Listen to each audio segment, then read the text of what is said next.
What's up, guys? It's Andy Blanks here with another one of our Iron Hill Press devotionals. I got a question for you today.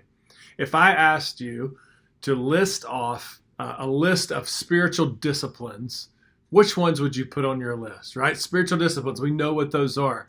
Good spiritual habits. I bet all of your lists near the top would have Bible reading or Bible study, right? Scripture memory.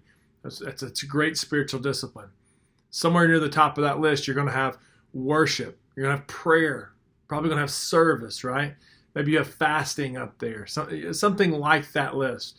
I think those are pretty common spiritual gifts that we all know that are important for us to pursue. Even younger Christians would say, those are important spiritual habits. You might could get a little bit more in depth and you might list community, right? You might list retreat. There's some that we could go down a little bit. How far down on your list would you get before you said the spiritual discipline of remembering? Yeah, that's right. The spiritual discipline of remembering. For some of you, this is not a spiritual discipline or not a concept that you think of as a spiritual discipline, the idea of remembering. But here's the cool thing.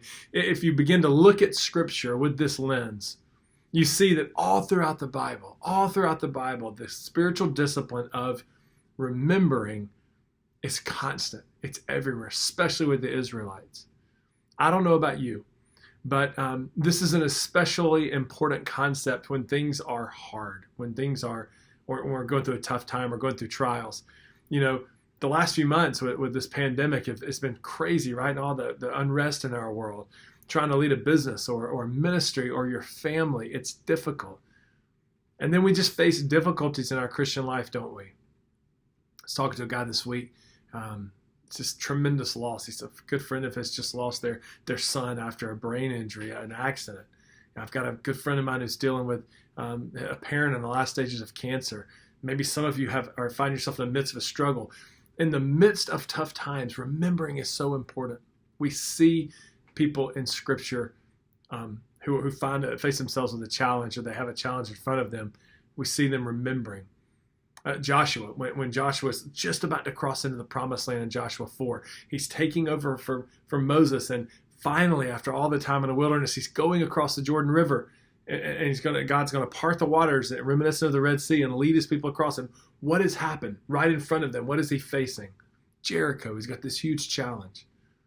So as he leads the people across the river, what does he do? He tells a leader from each of the 12 tribes of Israel, hey, when you walk across the river Jordan, look down and grab the big stone so that when we get to the other side, you can stack these stones.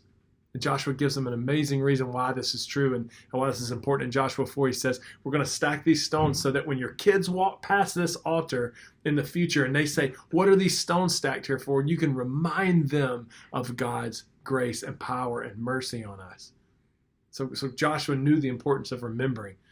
Something as little as David and Goliath, right? This story of David seeing this giant, and he's delivering food to his brothers in the army, and he sees Goliath and he says, why isn't anybody doing anything with this guy? And he goes to Saul and he says, I'm going to be the guy who takes him down. And Saul's like, no, you can't do that. You're just a little kid. What does David do? He remembers. He remembers times in his life where God has been with him. And he's like, I've got this. You know why? Because I'm out by myself on the hillside, and lions come and wolves come to take my sheep. And I remember that God has been with me, and God gave me the strength to go out there and get that sheep back. And I remember that. And because remember God's been with me, I know God's going to be with me now. Nehemiah. If you remember Nehemiah's story, he's in exile. But the Babylonians had taken over, had sacked Jerusalem and Judah, and they carried the people off. And Nehemiah is in exile. And he hears of how bad things have got in Jerusalem. And the seeds of an idea start to plant themselves in his mind. And he says, I'm going to be the guy that goes back to Jerusalem and builds the wall and builds a temple. And what he does in that moment, faced with that great trial and that great struggles, he's sad about the shape that Jerusalem's in, but he remembers God. And he reminds God of his covenant faithfulness to his people. He's remembering the covenant promise. Separated from his land with a huge task in front of him, he says, I remember God's faithfulness. And it gave him strength to go back to Jerusalem. What has God done for you in the past that you need to remember as you're faced with a tough challenge? I want to just encourage you to do something. I want to encourage you to take some time, heck, maybe even press pause on this video. But take some time to stop and reflect and think about what God has done for you in your life. Remember what God has done for you. Remember God's goodness. Remember a time when God intervened in your life. He answered a prayer. He showed up in a dramatic way. Or maybe he walked with you through a deeply challenging time. Remember that and draw strength from that. I promise you, it's a spiritual discipline. There's nothing that gives us strength for the moment than remembering when God has given us strength in the past. I want to read you one thing. I want to leave you with the words of David in Psalm 63. Now, David is running from Saul in the wilderness, right? Saul is trying to kill him. David's in a tough time, and he says this. He says in Psalm 63, verse 5, "My soul will be satisfied as with fat and rich food, and my mouth will praise you with joyful lips when I remember you upon my bed and meditate on you in the watches of the night. For you have been my help. In the shadow of your wings I will find joy." David says remembering God in the darkest of night is like eating a buffet of rich food. It's his sustenance. Remembering God satisfies him. I want to challenge you today.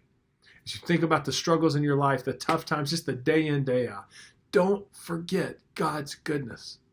Don't forget a time when God has intervened in your life and showed up and showed out. And draw on that strength as you try to be the father, the leader, the husband, the son that you're called to be. Listen, we're praying for you. We appreciate you. We're so thankful for you and that you're part of the Iron Hill Press community. And I look forward to seeing you on another devotional. Take care.